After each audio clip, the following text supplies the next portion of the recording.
Madame, Monsieur, bonsoir.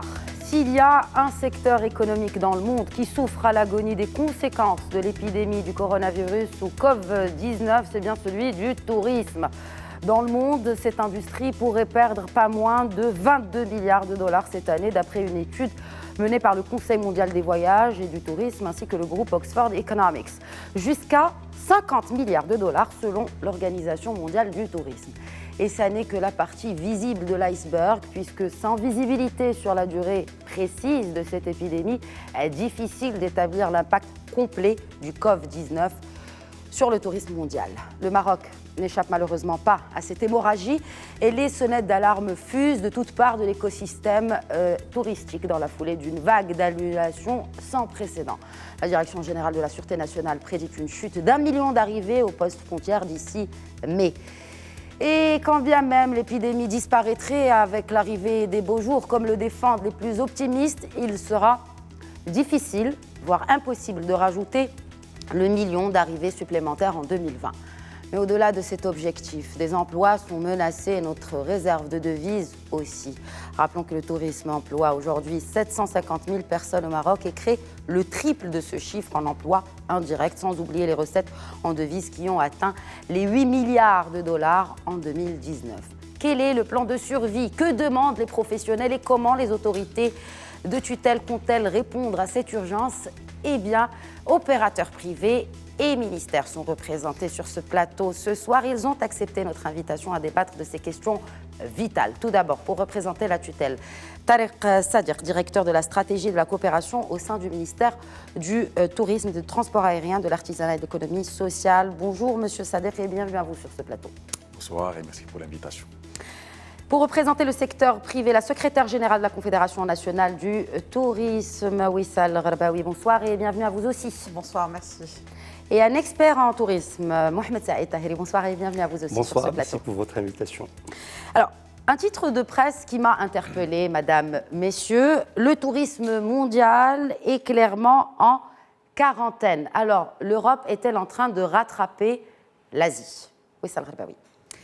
Alors oui, je pense que la situation est suffisamment sérieuse et en tout cas prise au sérieux par l'ensemble des pays et des États qui ont été touchés. Nous avons tous observé avec beaucoup d'attention l'évolution de la situation, d'abord en Chine où je rappelle que l'épidémie a démarré vers le mois de décembre et ensuite elle a atteint à peu près un mois plus tard le continent européen, avec évidemment à ce stade à peu près une centaine de pays qui sont touchés avec des proportions plus ou moins importantes, mais ce que nous observons nous avec beaucoup d'intérêt, avec beaucoup d'attention, ce sont les pays qui constituent notre principal bassin émetteur.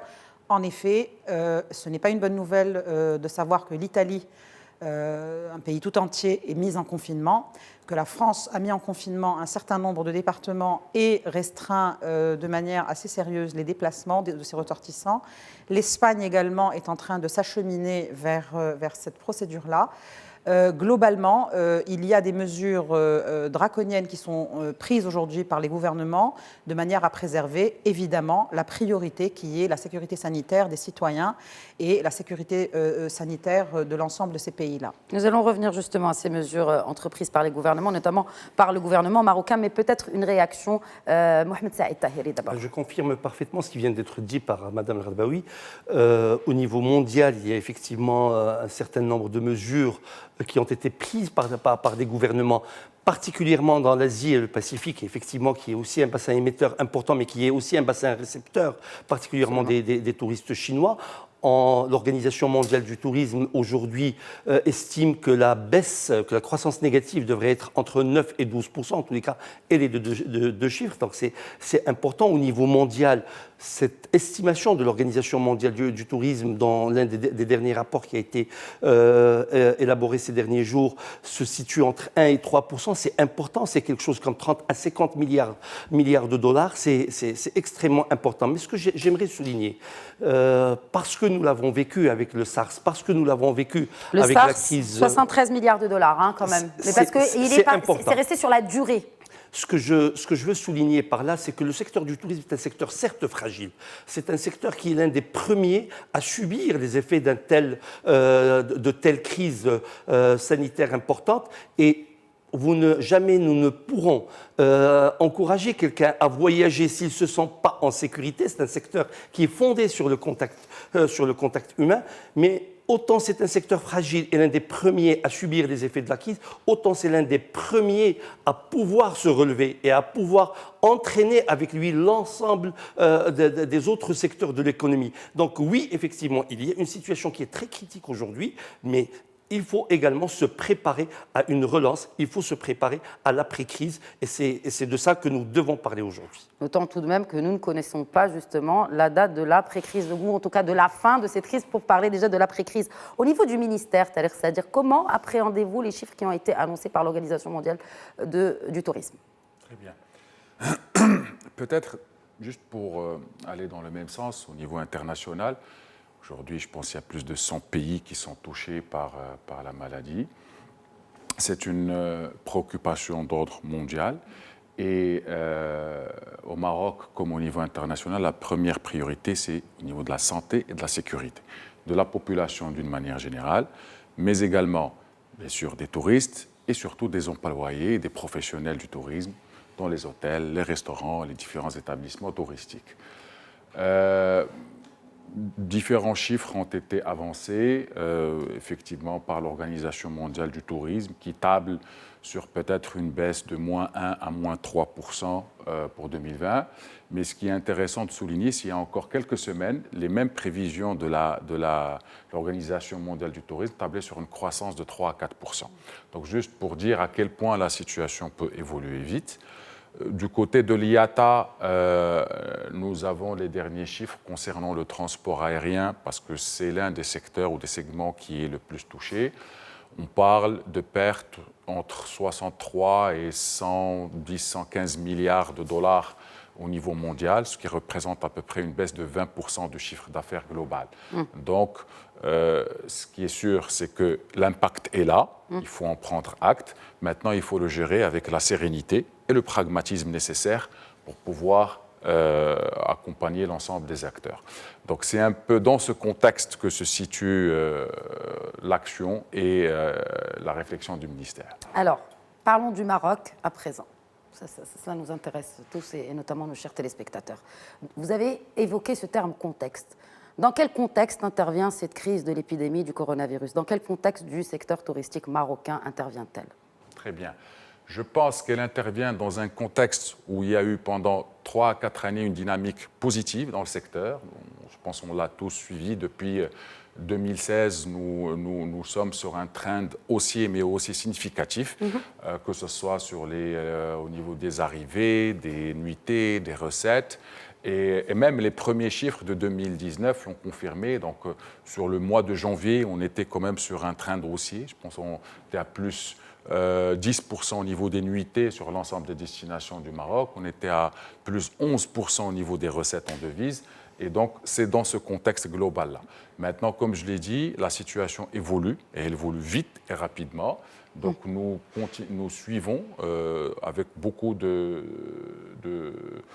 en tout cas d'efforts et d'application de la situation. Le ministère a mis en place depuis fin janvier un comité de veille et de suivi concernant le sujet, qui travaille en étroite collaboration avec les différentes autorités concernées, en particulier le ministère de la Santé, pour, dans ce sens-là, être en contact avec le terrain, avoir les remontées nécessaires et pouvoir aussi jouer son rôle de courroie de transmission entre les pouvoirs publics et les opérateurs privés. Nous allons revenir justement à... c'est la première sortie, en tout cas officielle, de la tutelle sur un plateau télé pour parler de la situation.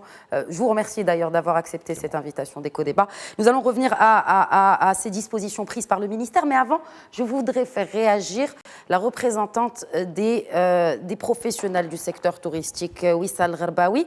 Alors, à en croire ce que l'on vient d'entendre, depuis 2016, le ciel est bleu, c'est les beaux jours pour le tourisme marocain. Partagez-vous cet avis? Oui, nous partageons cet avis, oui, parce que les chiffres d'abord sont là pour, et les chiffres sont très têtus, les chiffres sont là pour confirmer en effet la bonne santé de l'industrie touristique marocaine sur les 3 dernières années. C'est le fruit d'un travail qui a été entamé plusieurs années à l'avance, c'est aussi le fruit d'un effort continu du secteur, des opérateurs, de la tutelle, d'une coordination et d'une collaboration de qualité qui a fait que nous avons en effet réussi à enregistrer des progressions rassurantes. Alors, moi, je voudrais qu'on s'arrête sur 2 ou 3 choses. Tahirih l'a dit tout à l'heure, ce n'est pas la première crise que va traverser l'industrie touristique de par le monde et au Maroc également. De cette ampleur. Peut-être pas de cette ampleur, mais souvenez-vous, en 2008, il y a eu une très grosse claque économique qui a mis un coup d'arrêt quasi net sur l'économie mondiale. Nous avions, souvenez-vous, nous avions tous à l'époque la crainte d'un arrêt total de production au niveau des pays récepteurs de tourisme. Nous avons eu l'occasion d'en discuter également avec Thaler, qui était également impliqué dans le sujet à l'époque, avec Saïd Tahirih. Oui, les crises, elles sont devenues malheureusement presque récurrentes. Elles changent simplement de sujet et elles changent d'ampleur. Et je dois dire qu'en effet, le secteur du tourisme a cette particularité de capacité de reprise très rapide. Et au Maroc, nous avons déjà eu l'occasion de confirmer la capacité de résilience de notre secteur. Alors en effet, l'inconnu que nous avons aujourd'hui, c'est la longueur de cette crise-là et son ampleur pour le Maroc. Clôturer le tour de table, une réaction par rapport à la situation du tourisme au Maroc, brièvement Saïd Tahirih, avant l'arrivée de cette épidémie du coronavirus. Alors très rapidement, moi je dirais 2 choses. D'abord, l'essentiel de l'impact de cette crise arrive pendant le mois de mars et le mois d'avril, qui est un mois relativement important pour les opérateurs. Il se trouve que le mois d'avril est un mois où nous attendons le Ramadan, et le Ramadan est traditionnellement un mois qui n'est pas toujours, je veux dire, ce n'est pas la haute saison, saison pour les professionnels au Maroc, mais en tous les cas, l'impact est là. Et l'impact est là au moment où nous tablons sur le meilleur chiffre d'affaires et la meilleure activité. Il y a aujourd'hui des hôteliers, mais il y a aussi des agents de voyage. Il y a des agents de voyage qui travaillent beaucoup sur le tourisme d'affaires.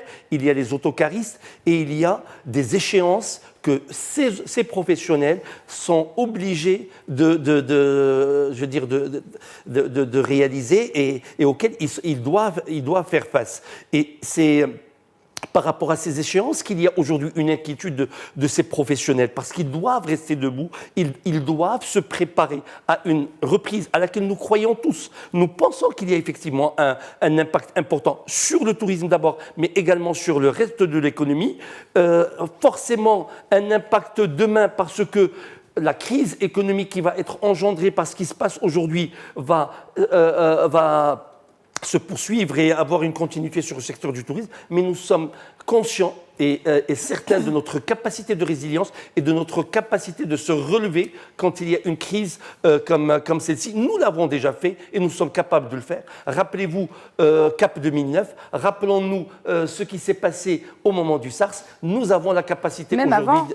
Wissal Gharbaoui a cité la crise mondiale, économique et financière, surtout de 2008. Il y a eu le printemps arabe et ce qui en a découlé après, notamment à cause de questions sécuritaires chez nos voisins. Alors, vous avez parlé d'impact, tout le monde a parlé d'impact, mais nous n'avons pas de chiffres. On a parlé de chiffres qui ont été établis par l'Organisation mondiale de la santé. Vous avez évoqué justement cette veille qui a été lancée par le ministère pour suivre l'évolution de la situation. Est-ce qu'aujourd'hui, nous disposons de chiffres sur l'impact global de l'épidémie sur le tourisme marocain? Je pense qu'il est encore prématuré. Il est encore trop tôt pour avoir un chiffre, pour avoir un bilan détaillé. Nous y travaillons avec justement forte collaboration avec les professionnels du secteur. Cette cellule de veille qui, entre autres missions, justement a ce rôle-là de collecter l'information sur les différentes destinations du royaume pour voir un peu comment les choses se développent sur le terrain. Mais il a également un rôle de courroie de transmission, comme je l'avais dit, entre les pouvoirs publics, en tout cas sur la partie touristique, et les professionnels, justement pour coordonner le travail, les questions relatives à la santé, à la sécurité et d'autres. Donc je pense aujourd'hui, vu la célérité du développement de la situation je pense qu'il est encore prématuré, en tout cas de notre côté. Mais il y a des professionnels qui ont avancé des chiffres, qui sont sortis dans la presse, dans une presse très respectable d'ailleurs, et qui ont avancé des chiffres. Est-ce que vous appuyez ces chiffres, vous, en tant que ministère, pour le moment, sur la base d'annulation, tout simplement? Parce que ce sont des voyagistes, après tout. Je comprends, et je pense qu'on est dans un pays libre. Chacun est libre de publier, de dire et d'avancer les chiffres qu'il veut. D'un point de vue ministère, nous n'avons pas encore de situation globale, détaillée. Il est encore prématuré. Très bien. Nous y travaillons et je pense que dans le moment venu, nous pourrons y revenir. Confédération nationale du tourisme, est-ce que vous avez des chiffres compte tenu des retours que vous avez des professionnels? Ça vous fait sourire, vous savez? Non, ça nous fait sourire parce que ce qui me fait sourire, évidemment, c'est le débat interminable et récurrent sur les chiffres. La grande bataille des chiffres tout le temps et toujours dans toutes les situations d'ailleurs. Alors moi je voudrais juste dire deux choses. La première, je vais donner un exemple. En France, aujourd'hui, Bruno Le Maire, qui est ministre de l'économie en France, l'a cité il n'y a pas longtemps, l'impact par exemple sur une profession de restauration, les traiteurs qui font du service de restauration événementielle, il est d'une baisse de 60%. En hôtellerie, il est 30 à 40%. Dans les restaurants établis, il est autour de 25%. C'était il y a une semaine à peu près. Ça, c'est en France. C'est simplement pour donner un ordre de grandeur de l'ampleur potentielle d'un impact sur une industrie touristique. La France perd 2,2 millions à peu près de nuitées par jour en raison de cette épidémie-là.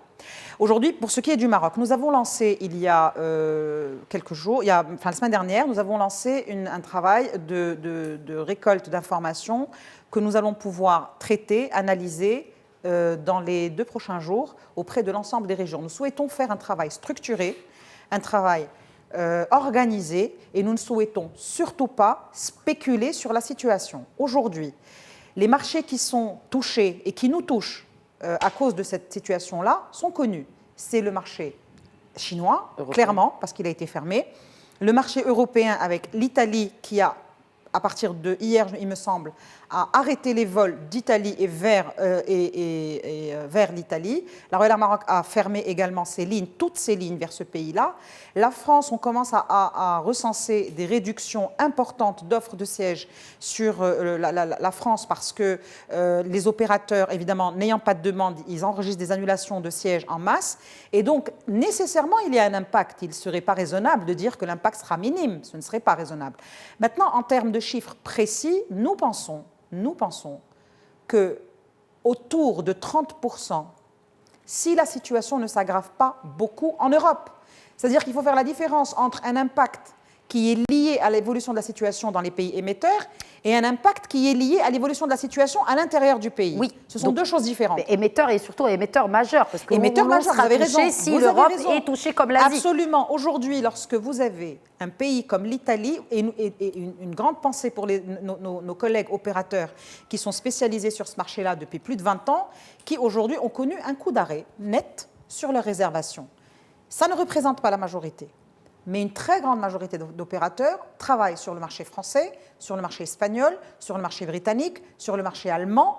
Et aujourd'hui, l'état d'esprit des voyageurs et des voyagistes émetteurs de ces pays-là n'est pas au calcul des pertes, mais il est surtout à la préservation de la sécurité sanitaire des voyageurs. Et donc, cet impact-là, cet état d'esprit-là va se traduire par un impact certains sur l'activité. Mais je voudrais nuancer en disant, ayant déjà connu ces crises-là par le passé, il ne faut pas négliger le phénomène de report. Exactement. Alors pourquoi? Nous sommes en début de saison, mars, avril, mai, Saïta l'a dit tout à l'heure, c'est le début de la saison, c'est vrai, c'est la haute saison, particulièrement pour des villes comme Marrakech, Fès, etc. On sait que le temps est clément, c'est le printemps, donc oui, il y a des vacances, mais il y a on a encore 9 mois pour rattraper, et c'est exactement sur ça que nous allons devoir nous concentrer avec l'aide des pouvoirs publics pour que nous puissions préparer l'après-crise. Parce qu'il y aura un après-crise. Oui, il y aura un après-crise, il y aura certainement un plan, je n'ai pas envie de dire Marshall, mais un plan de survie, de sauvetage qui sera mis en place, bien sûr en concertation avec les professionnels. Alors, juste une question, parce que on a parlé des secteurs d'activité, notamment le tourisme d'affaires. Nous sommes à la phase 1 au Maroc. Oui. Alhamdoulilah, pour le moment, c'est une phase qui qui se Maîtrisable. limite Disons qu'elle est justement maîtrisable et qui se limite à maîtriser justement les cas qui sont déclarés. Alors la deuxième phase, c'est là où il faut justement arrêter, bloquer la propagation et notamment en annulant et en limitant les rassemblements de personnes. Alors, pourquoi on arrête les événements du coup? Est-ce qui impacte le climat le tourisme des affaires et pas le climat des affaires? Pourquoi annule-t-on Est-ce que c'est un effet de psychose finalement? Je crois que Mme Radbaoui répond très très bien à cette question. Il y a d'abord la sécurité qui passe avant tout. Aujourd'hui, il y a d'ailleurs une note du ministère de l'Intérieur qui interdit tout rassemblement de plus de 1000 personnes. Nous constatons sur le terrain qu'il y a même des réunions de 50 à 100 personnes qui sont annulées, qui ne sont sont pas effectivement reportées, mais annulées. On parle de Vous avez parlé de report, report. Oui. on parle de report, d'événements qui ont été annulés. Mais attendons-nous au moment où tout cela va être reporté au même moment. Il faut avoir des capacités hôtelières et économiques pour répondre effectivement à toutes ces demandes. En tous les cas, il y a un impact immédiat et auquel nous devons aujourd'hui faire face. Nous devons rester debout, comme je m'amuse toujours à le dire. Madame Radbaoui, à juste titre, elle dit qu'effectivement, c'est pas, nous vivons ça à un moment où nous nous attendions à réaliser des croissances plutôt positives. Ce n'est pas le cas aujourd'hui. Il faut réfléchir à comment dépasser un petit peu tout cela. Nous avons des salons importants qui se sont annulés à Marrakech, à Meknès qui vit avec le Siam, avec le Siam pendant une période déterminée. Il va falloir être innovant et réfléchir à comment dépasser tout cela. On a parlé également de l'Italie. L'Italie, l'année dernière, par exemple, c'était 52 000 arrivées touristiques. Sur l'ensemble du secteur, nous étions sur le mois de mars à 900 000. En avril, c'était 1 million. Tout cela n'est pas annulé. L'impact estimé, mais ça peut changer très très vite, estimé des professionnels se situe entre 30 et 40% aujourd'hui. Demain, ça peut changer. Qu'est-ce que ça représente, 30 à 40% de nuitées, 30 à 40% de recettes? Il faut préciser peut-être. Il y a justement un travail de fond qui a été fait par la CNT, que je remercie, et par le ministère, avec des cellules de veille qui ont fait une collecte d'informations claires et précises et qui nous permettra demain peut-être de voir, quand je dis demain, c'est dans les 48 heures, demain d'avoir un peu plus de visibilité. Mais aujourd'hui, c'est vraiment très tôt, trop tôt pour dire ça va être 30, 40 ou 50%, nous ne sommes pas encore au pic de la crise. Moi, il y a 2 jours, j'entendais le président Macron dire qu'effectivement, la crise nous ne sommes pas au pic de la crise et que ça peut se développer dans les prochains jours. Donc, il faut se poser les bonnes questions. Et les bonnes questions, c'est comment permettre aux professionnels, en tous les cas pour le secteur du tourisme, comment permettre aux professionnels du secteur de rester de continuer à payer leurs employés, à préserver la santé de leurs employés, la santé de leurs entreprises et de se préparer à rattraper ce qui est rattrapable. Parce que ce qui est certain, c'est qu'on ne... Est-ce que, par exemple, je vous interromps avant la fin de cette première partie, vous avez cité le Siam. Est-ce que c'est chiffré? Est-ce qu'aujourd'hui, nous connaissons combien apporte ce grand événement, n'est-ce pas, international de l'agriculture à cette région qui, rappelons-le, est touristique, de Meknès, la capitale ismaélienne. Je reprendrai une citation d'un représentant du CRT de Fès Boulmen, de Fès Meknès, qui parlait d'une variation à la baisse entre 25 et 40%. Entre 25 et 40%, c'est déjà énorme. C'est déjà beaucoup. Donc, on n'a pas de choses précises. Ce qui est sûr, c'est que le Siam, c'est quelques centaines de milliers de visiteurs par jour. 800 000, enfin en tout. C'est plusieurs nuitées touristiques. C'est pratiquement une dynamique touristique qui se crée dans les villes de Meknès et de Fès et qui est aujourd'hui reportée. Nous dirons ça comme ça. Annulée. Il n'est pas reporté. Nous allons continuer le débat, si vous le permettez, Madame, Messieurs, juste après cette pause. Merci de rester avec nous. À tout de suite. Bonsoir à tous et bienvenue à ceux qui nous rejoignent. Vous regardez Eco-Débat qui est consacré aujourd'hui à l'impact prévisionnel du coronavirus ou Covid-19 sur le secteur touristique. En première partie, nous avons passé en revue les impacts et conséquences sur le tourisme mondial, mais aussi au Maroc. Alors, l'on se veut aujourd'hui sur ce plateau rassurant. Il y a eu beaucoup d'annonces, disons-le clairement, assez anxiogènes. Certes, il faut prendre les mesures nécessaires pour faire face à cette crise qui s'annonce assez dure pour les professionnels. Madame Gharbaoui, qui représente la Confédération nationale du tourisme, a évoqué des pertes allant jusqu'à 30%, mais ce n'est que momentané parce que nous ne savons pas exactement combien va coûter cette épidémie au tourisme national. Alors, par exemple, en France, eh bien, il faut noter que les professionnels proposent. Nous allons passer maintenant au plan de survie, au plan de sauvetage. Nous avons un représentant avec nous du ministère en la personne de Tariq Sadiq, directeur de la stratégie de la coopération au sein de ce ministère. Alors, Tariq Sadiq, en France, les professionnels proposent de créer un fonds de garantie pour protéger toutes les entreprises de la filière des risques de défaillance pour donner suite aux annulations. Que vous en proposez les professionnels, même s'ils sont là, mais comment allez-vous répondre? Très bien. Moi, je voudrais faire le lien avec ce que j'ai dit tout à l'heure par rapport à l'impact, aux chiffres, etc. Comme je vous ai dit, nous sommes en train d'y travailler d'une manière très sérieuse, quotidiennement, pour collecter, traiter, analyser cette information-là, avant de pouvoir faire un bilan pour qu'il puisse le plus précis, qui reflète la réalité. Et donc, s'il n'y a pas encore de situation clairement établie, de bilan clairement établi, donc naturellement, il ne peut pas encore parler de mesures pour traiter une situation. Ce qui est sûr, c'est qu'il y a un impact. Ce qui est sûr, c'est que l'ensemble des acteurs se mobiliseront pour accompagner le tissu des opérateurs. Maintenant, nous surveillons sur ce qui a été fait sur un certain nombre de destinations, la France, d'autres pays européens, d'autres pays de l'autre rive de l'Atlantique.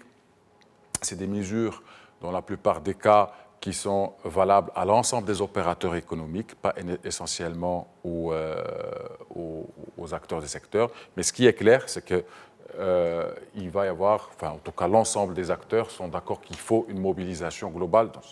Je voudrais peut-être apporter quelques précisions par rapport à des facteurs qui nous aideront certainement à mieux traverser ensemble cet épisode-là. Le premier, c'est que ce soit les professionnels du tourisme au Maroc, en tout cas l'ensemble de la chaîne de valeur, c'est des acteurs, des opérateurs qui sont connectés à des opérateurs internationaux. Et donc je parle notamment des tours opérateurs, des compagnies aériennes et autres plateformes, qui aujourd'hui ont déjà commencé à préparer de nouvelles politiques en matière d'annulation, en matière de report surtout. Et là, je voudrais rebondir sur ce qu'a précisé Mme Gharbaoui tout à l'heure, c'est-à-dire l'impact que pourraient avoir les reports, c'est-à-dire l'impact positif, en tout cas l'effet de mitigation que pourraient avoir ces reports-là. Donc ces compagnies et ces opérateurs ont commencé déjà à reprogrammer parce qu'ils seront certainement impactés, ils sont en train d'apporter leurs propres mesures de redéploiement parce qu'il y a un flux de touristes à pouvoir programmer et placer. Deuxième chose qu'il ne faudrait pas aussi négliger, c'est la baisse des cours du pétrole. Comme vous pouvez le constater, ça fait quelques jours que nous sommes dans des niveaux historiquement bas. Et ça aura un impact, certes négatif pour un certain nombre de pays producteurs, mais en tout cas pour le tissu économique d'une manière globale, ça aura un impact. Notamment le transport aérien. Transport aérien, sur toute la chaîne. Donc ça, il faut prendre ces éléments macro en considération. Et bien évidemment, nous sommes en train d'examiner l'ensemble des mesures. Vous avez parlé des garanties, vous avez parlé de délais dans le paiement, ou un certain nombre de mesures, notamment en France et dans d'autres pays. Mais comme je vous ai dit, le bilan est en cours de stabilisation et donc naturellement, les mesures qui doivent être apportées par le privé, le public et l'ensemble les opérateurs, que ce soit générique ou spécifique, je pense qu'elles viendront le moment où ce bilan sera stabilisé. Alors justement, est-ce qu'on n'est pas capable, justement, en si peu de temps, de dresser un bilan? Parce que beaucoup de personnes se posent cette question, justement pour répondre, ne serait-ce qu'à vraiment court terme, par rapport aux annulations qui ont déjà été effectuées. Je pense que le mot incapable de dresser un bilan, je pense qu'il ne reflète pas nécessairement la réalité, parce que nous avons des données quotidiennes sur plusieurs destinations. Voilà, absolument. Mais je pense qu'il serait imprudent de pouvoir en parler. Il faut qu'on soit serein, qu'on soit responsable, qu'on puisse les traiter, mieux les analyser. nous concerter avec nos collègues du secteur privé avant d'aller plus loin. Alors, vous vous êtes concerté, mais je n'ai pas vraiment senti dans votre réponse des doléances des professionnels du secteur. Alors, heureusement, nous avons leur représentante avec nous. Wissal Gharbaoui, Alors, que demandent finalement les professionnels? Déjà maintenant, à court terme, quand bien même nous ne disposons pas de chiffres exacts, en attendant l'étude que vous avez menée et lancée au sein de la Confédération. En effet, nous ne pouvons pas parler aujourd'hui de bilan, nous pouvons parler d'un état des lieux qui doit être mis à jour régulièrement pour pouvoir évaluer les différents impacts sur différentes régions, sachant que les régions ne seront pas impactées de la même manière, hein, Bien sûr. En fonction des impératifs de voyage. Je pense que les motifs de voyage pour loisirs seront beaucoup plus impactés que les motifs de voyage impératifs pour les affaires et autres. Alors, un des indicateurs que nous regardons aussi avec beaucoup d'intérêt, c'est l'indicateur du volume de voyageurs par avion, c'est-à-dire la demande aérienne. Nous le regardons aussi avec beaucoup d'intérêt. Pour l'instant, il n'y a pas encore de mesures qui sont prises au niveau du transport aérien vers le Maroc, à l'exception des pays qu'on a cités tout à l'heure. Et donc, nous espérons que la situation restera maîtrisée à ce point-là. Maintenant, j'aimerais quand même préciser, et je rejoins ce que dit Saïd Taïré tout à l'heure, un événement comme le Siam, lorsqu'il est annulé sur une ville comme Kness, qui est une ville de passage et qui est une ville, on le sait tous, qui a besoin d'un véritable plan pour rebooster sa dynamique touristique. Défibrillateur, si on peut l'appeler ainsi. Un défibrillateur, un électrochoc pour pouvoir la réveiller et lui donner toute la place qu'elle mérite en tant que capitale ismaélienne qui fait partie de l'histoire de notre pays. Je pense que c'est un impact certain, pas seulement sur l'hôtellerie de la ville, mais sur l'ensemble de l'écosystème économique de la région, les restaurateurs, le transport, les différents sites à visiter, le commerce, toute la ville vit pendant 10 jours au rythme du Siam, sachant qu'il y a des dizaines de métiers qui sont impliqués dans ce salon extraordinairement populaire et une réussite absolument fabuleuse des grands événements de notre pays. Et aujourd'hui, il ne faut pas négliger l'impact que cela aura sur les TPE de cette région-là. Donc oui, je veux bien qu'on soit dans une approche, je n'ai pas envie de le dire, mais je vais le dire, conservatrice sur cette question-là, mais il va y avoir demain, après-demain, de véritables questionnements sur la capacité de résistance d'un certain nombre d'entreprises selon leur taille et selon leur profil.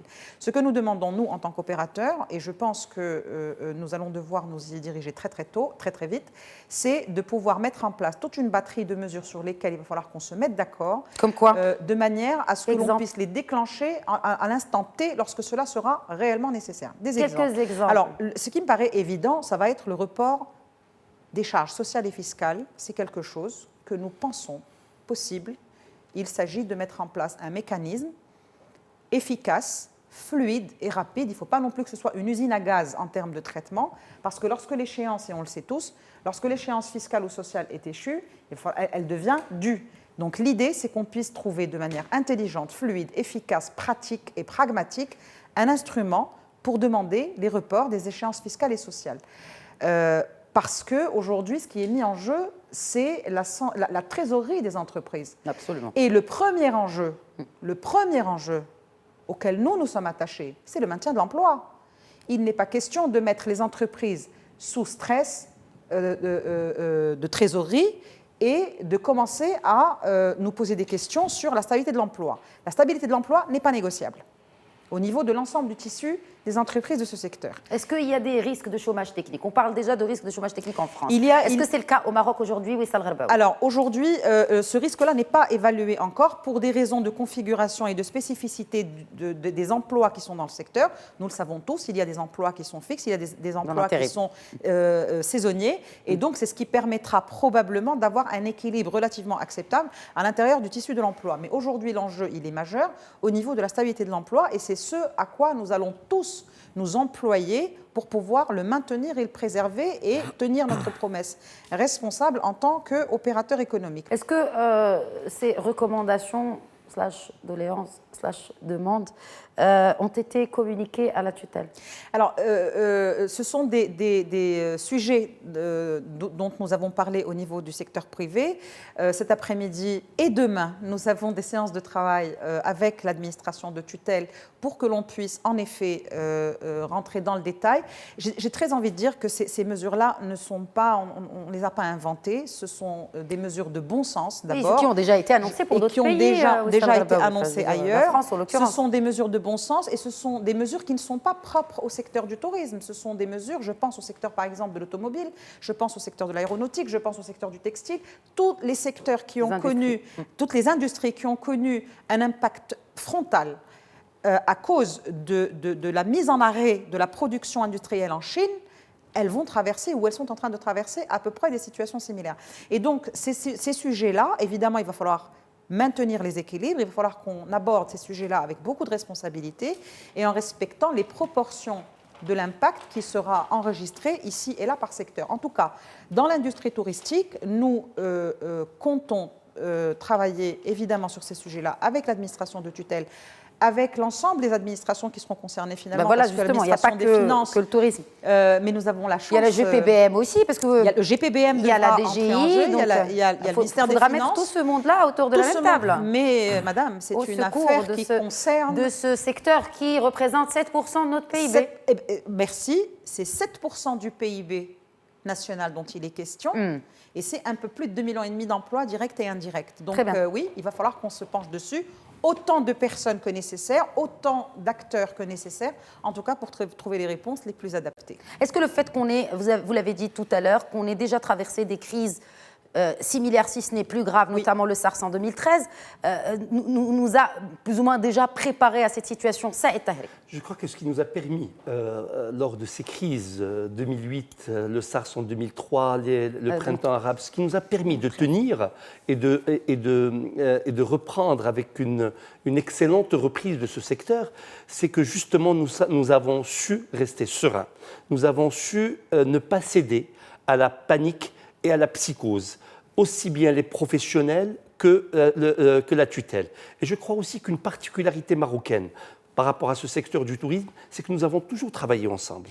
Le ministère du Tourisme et les professionnels. L'échange et la discussion ne se sont... Mais pourquoi les professionnels, ils viennent après dire que finalement les stratégies, feuilles de route, visions qui sont mises en place par le public ne tiennent pas la route? Je crois que travailler ensemble... En concertation. Nous travaillons en concertation, c'est un fait depuis déjà 20 ans, n'est-ce pas? Mais je crois que travailler en concertation ne veut pas dire qu'on est d'accord sur tout. Ne veut pas dire qu'il y a des points sur lesquels nous apportons des choses et que le ministère... Maintenant, par rapport... Des axes même, des stratégies, ne serait-ce que celle de 2020. Maintenant par rapport à la crise et aux crises en général, nous défendons tous le soldat Maroc. Ce qui compte pour nous, c'est la destination Maroc. Ce n'est pas le professionnel de l'hôtellerie, ce n'est pas le fonctionnaire du ministère qui va apporter des propositions. Ce sont des Marocains qui travaillent pour la destination Maroc avec des propositions claires et concrètes. Madame Wissal Rabaoui a donné des exemples qui sont importants et qui sont excellents, qui partent de la gestion de la trésorerie. Mais attention, c'est juste pour compléter ce qu'elle était en train de dire. Si aujourd'hui nous avons, en tant que professionnels, quelques soucis de trésorerie pour pouvoir, pas tous, mais quelques entreprises, notamment des TPE, des PME, pour répondre à des échéances qui arrivent demain, il n'est pas certain que nous serons beaucoup plus à l'aise dans 2 mois ou dans 3 mois. Donc il faut être vigilant et il faut savoir mesurer effectivement l'impact. Et c'est pour ça que nous prenons, que la CNT, que le ministère du Tourisme prend le temps d'évaluer ces mesures et de prendre les mesures qui se font. Nous voyons également ce qui se passe en France, qui est proposé en France. Nous avons vu que dernièrement, il y a une banque, pour ne pas la citer, mais c'est l'une des plus importantes à l'échelle mondiale, qui a reporté ses échéances pour un certain nombre de professionnels par rapport à ce mois de mars. Rien n'empêcherait aujourd'hui le secteur bancaire. En tous les cas, rien ne nous empêche, en tant que professionnels et en tant que représentation du professionnel, de demander au secteur bancaire d'être un peu plus accompagnateur pendant cette période critique et importante pour notre secteur et aider les entreprises à dépasser cette phase. Les aider tout simplement en leur permettant d'avoir un peu plus de trésorerie pour aller à l'essentiel, pour prendre le bâton du pèlerin et aller convaincre nos partenaires à l'étranger que la destination Maroc est une destination safe comme elle a toujours été, que c'est une destination où on peut apporter certainement une expérience de vie et promouvoir davantage cette destination Maroc parce que le temps est à la promotion, le temps est à l'accompagnement, le temps est à rebooster cette destination marocaine, Marrakech, Fès, Agadir et autres, quand cette crise sera derrière nous. Alors, en tout cas, vous avez cité les banques, ce sera clairement un stress test par rapport aux banques marocaines et notamment dans leur stratégie d'accompagnement des TPE et PME marocaines, et ce, tel que lancé notamment par le plan Intelaka. C'est justement pour accompagner et aider les projets, alors, ou les petits projets. Vous avez cité cette... bon, je ne vais pas faire réagir le ministère par rapport à ces doléances. J'imagine que cela va se traiter pendant les négociations avec les professionnels, n'est-ce pas? Mais peut-être, vous avez dit raisonnable et raisonné. Vous paraissent-elles ces recommandations raisonnables et raisonnées? Très bien. Je voudrais effectivement confirmer ce qui a été dit par Mme Larbaoui. Nous sommes en contact permanent. Il y a des séances de travail, j'appellerais ça des séances de travail plutôt que des séances de négociation qui sont prévues. Cet après-midi, demain. Sémantique, mais bon, finalement, vous allez négocier, vous allez négocier ce que demandent les professionnels. Qui sont prévus au courant de cette semaine. Mais disons, voilà, exactement, notre objectif ensemble est le même.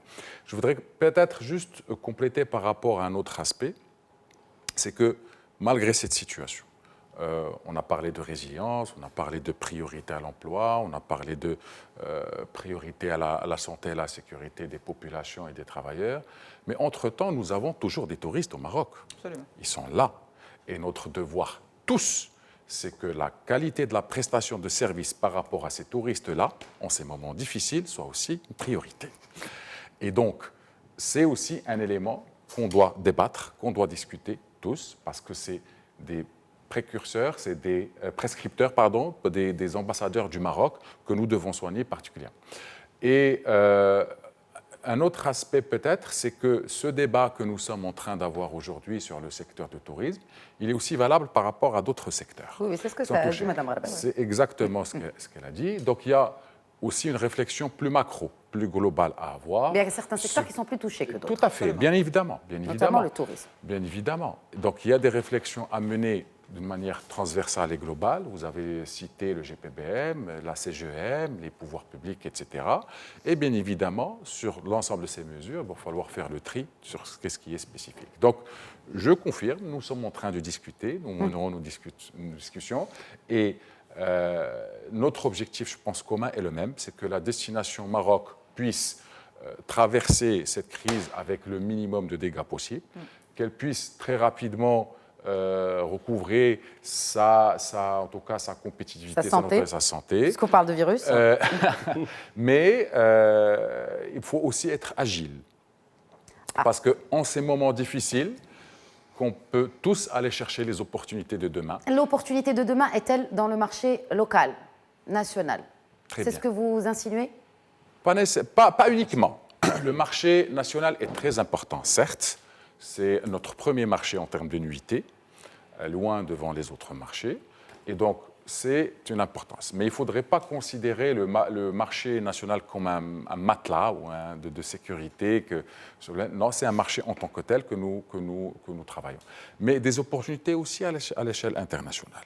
Parce que, comme je vous ai dit tout à l'heure, il y a des tour opérateurs qui doivent continuer à faire du business. Il y a des opérateurs qui doivent continuer à programmer des flux de touristes. Et nous devons être agiles, compétitifs, réactifs pour pouvoir justement mieux cela se s'applique positionner. aussi, c'est intéressant parce que cela s'applique aussi à la feuille de route de la nouvelle ministre. Donc il a mis une feuille, j'ai envie d'appeler feuille de route, donc on pourrait mettre entre guillemets, sur la période 2020-2021. Comment cette feuille de route justement va-t-elle retrouver une agilité pour s'adapter à la situation post-coronavirus? Très bien. Moi, effectivement, le premier mot-clé, c'est l'agilité. Que ce soit une feuille de route ou que ce soit des... Parce que la feuille de route, quelle que soit la feuille de route, c'est un ensemble d'orientations et de projets et de dossiers. Et nous devons être agiles, justement, dans la programmation et dans l'exécution de ces dossiers-là. Et en tout cas, en ligne transversale, in fine, quelle serait la finalité de tout plan d'action? C'est d'améliorer la compétitivité, la performance du secteur, etc. Et en gérant des épisodes comme celui que nous sommes en train de vivre aujourd'hui, avec l'agilité nécessaire, avec beaucoup de prudence, hein, quand même. On ne veut pas avancer des chiffres, on est dans le...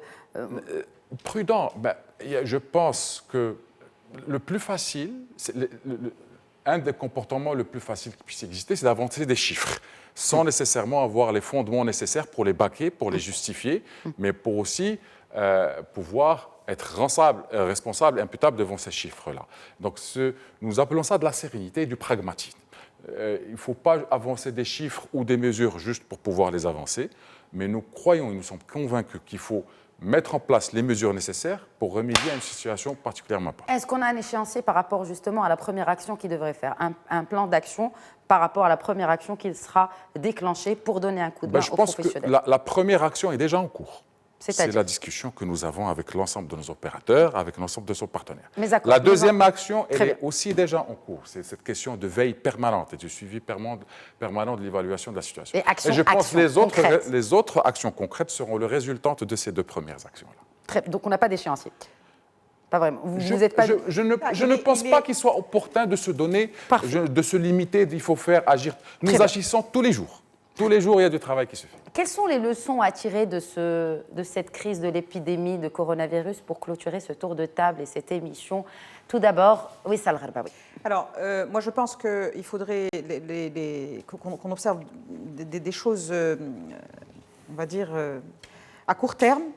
Il faut qu'on soit en mesure, et nous faisons le plus vite que nous pouvons avec les pouvoirs publics, pour nous asseoir autour d'une table et mettre en place, ensemble, en tant que partenaire historique d'une industrie très forte pour l'économie de ce pays, nous devons mettre en place très rapidement un process pour pouvoir d'abord assurer une veille qui soit crédible et qui soit qui renseigne au plus près possible de la réalité, et ensuite pour déployer les mesures qu'il faudra déployer. Maintenant, à plus long terme, il est important que nous nous préparions et que nous travaillions ensemble sur un mécanisme d'assurance. C'est quelque chose qui est extrêmement faible dans nos entreprises touristiques. C'est ce qu'a montré une crise comme celle du coronavirus. C'est ce qu'a montré plusieurs crises déjà. On a vécu cette situation-là et nous n'avons pas suffisamment travaillé sur des assurances, par exemple, de perte d'exploitation, sur des assurances, sur des situations un peu particulières. Je sais qu'aujourd'hui, beaucoup de compagnies refusent de considérer le coronavirus comme étant un cas de force majeure, mais ça se travaille et l'union fait la force, n'est-ce pas? Ensuite, il y a l'aspect de diversification des marchés et du renforcement de la diversification qu'il faut travailler. Qui incombe à qui cette responsabilité? À nous tous. La responsabilité, elle incombe aux organes qui sont en charge de la promotion et aux opérateurs qui vont chercher le client à la fin de l'histoire. Notamment les professionnels qui vont dans les salons. Voilà, je voudrais dire un mot quand même important sur le marché national. À chaque fois, je grince un peu des dents, permettez-le-moi, lorsqu'on dit que le marché national, ou qu'on traite le marché national comme une espèce de soupape de sécurité. Il n'en est pas question.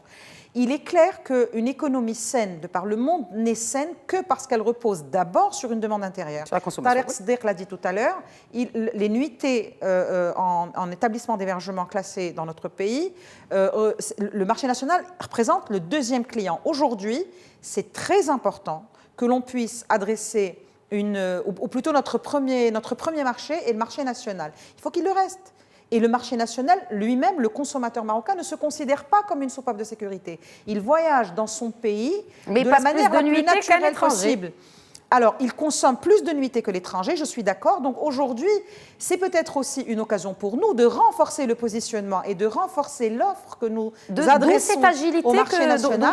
Ça demandera de l'agilité, ça demandera de la part des professionnels. Ça demandera le maintien de la tête froide de la part des opérateurs dans cette situation-là pour pouvoir également garder en tête notre capacité à servir les clients qui sont encore sur le territoire national. Et j'ai une pensée pour les clients qui ne peuvent pas, depuis hier, je crois, repartir en Italie, ou ceux qui ne peuvent pas repartir en Asie, ou ceux qui devront traverser 4 pays avant d'atterrir chez eux. Enfin, aujourd'hui, comme ça a été le cas dernièrement à l'occasion de la fermeture ou du shutdown d'un très grand opérateur international, les opérateurs ont fait également preuve de responsabilité, ont traité comme il se doit et ont pris les responsabilités face à cette clientèle. Très bien. Ils continuent de le faire dans le cadre de la gestion de cette crise de coronavirus. Merci Wissal Gharbaoui. Un dernier mot, ça a été Je ne vais pas répéter ce qu'a dit Wissal et avec laquelle je suis parfaitement en phase par rapport à tout cela, particulièrement au tourisme national. Alors, un mot.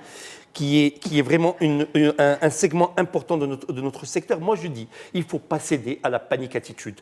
Il faut être responsable aujourd'hui, certainement plus qu'avant. Le secteur du tourisme est un secteur qui est transversal, qui peut se relever beaucoup plus vite qu'on ne pense, qui doit certainement être aidé, aujourd'hui accompagné, c'est le terme que je préfère.